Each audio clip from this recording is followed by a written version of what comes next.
film. Start with those.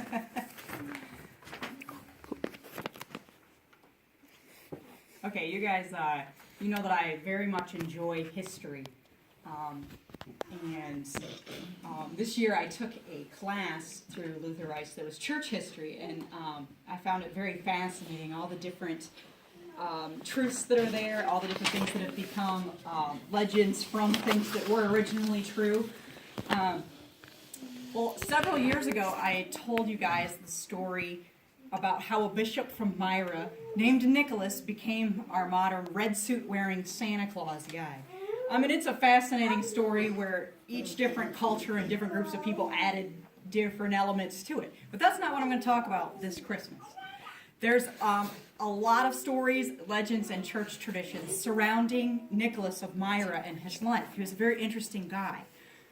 But there's so many stories that it becomes difficult to actually separate, difficult to impossible to separate what's actual fact from fiction. Some of the traditions hold just a tiny nugget of truth that has been wrapped in stories and grown huge in size over the years. Some of the stories are just complete untruths that have been made up because they're interesting. Some of the stories that we know that carry truth are the stories surrounding St. Nicholas's generosity. There's tons of proof that he gave financially to the poor around him. Specifically, he would put gold in stockings and hide them in homes of women who did not have enough money to marry. And this generosity allowed them to have dowries and get married.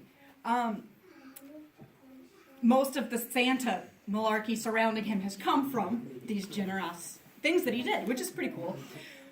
Some of the other traditions name him as the sailor's patron saint. No doubt at some point in his life there was a bad storm at sea, there were sailors in peril, and he prayed, and these men made it home safely, which is cool. But from that, he has become the sailor's patron saint. There were even stories of him raising the dead. That is, as far as I can tell, merely legend. None of the people surrounding those stories were alive to write it down and talk about it. It cropped up several centuries after he was gone from this earth. But there are some truths in most of the stories surrounding St. Nicholas. However, there is a tale of St. Nicholas that every member of the church should be thankful for. It's not one of the legends or stories that often gets passed around or brought up. Definitely not one that's typically mentioned at Christmas time. However, it's actually more important than his generous giving. It's something cooler. We as Christians can take a lesson from the tale. We can be thankful for something that Nicholas did. It was more important than his other contributions to society, and it has a very lasting impact upon all of us in Christendom. So here's some background surrounding this story. This happened way before the Roman Catholic and Orthodox Catholics church split. This happened way before Protestants were in the picture. Back at this point in history, it was just the Catholic Church, which simply means the universal church. It was several centuries after Christ, and there were bishops in different cities that helped governing the different churches. So there was no pope, there was no anything else, just these guys. And one of the problems that came from that is, how was the church going to function? How was the church going to run? How was the church going to answer heresies that came up? Because they did come up. They came up at the very first Jerusalem Council. Peter and Paul got into a discussion about heresy that had come into the church. So here these guys are, and they would come together and they would discuss things. Well, in 325, a council was called at a place called Nicaea. We know for sure that the bishop from Myra, Nicholas, was there. There was about 230 to 318 bishops, roughly, depending on whose ledger that you're reading. But they came together to agree on the major points of Christendom for future generations. And they also came together to argue against and debate a doctrine that was being pushed by a man named Arius.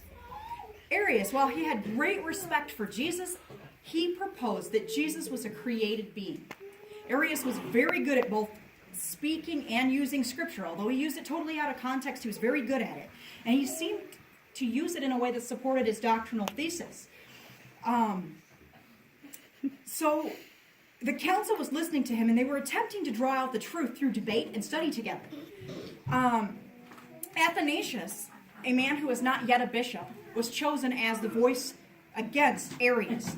And so they were sitting there and they would talk back and forth. And Athanasius would point out important facts such as, how could Jesus Christ impart salvation to us if he was a little better than a human, but still less than God?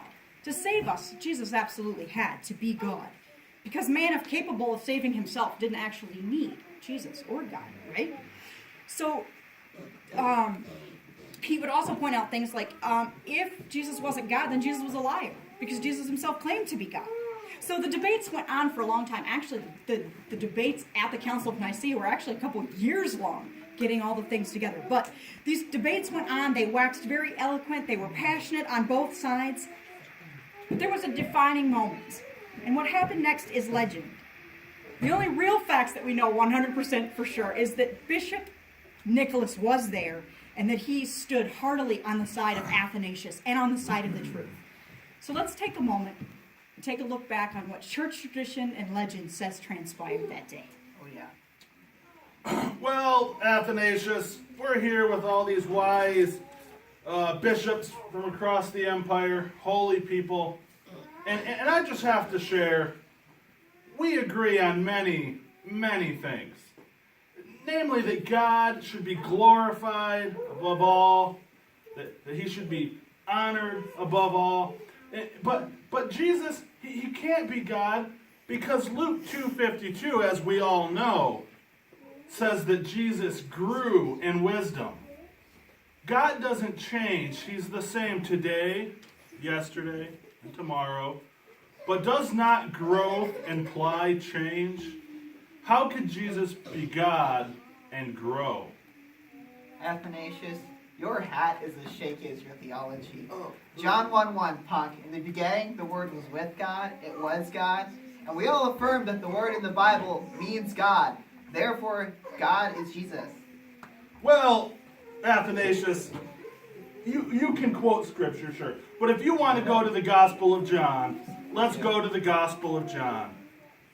Jesus himself says God the Father is greater than he. How can they be the same? How can they be the same if God is greater than Jesus and Jesus is God, but God is greater than God? It just doesn't make sense, Athanasius. Arius, look to Philippians, you big punk. Jesus was in the form of God. He set that aside to become less and to take our image as well as God's. He had to do this to save us, to die as the sequel to the first Adam. And also be perfect because only God is perfect. Well, Athanasius, we might just agree to disagree, and I think everyone out here, including Nicholas of Myra, I'm sure he agrees, that God should only be accredited with glory.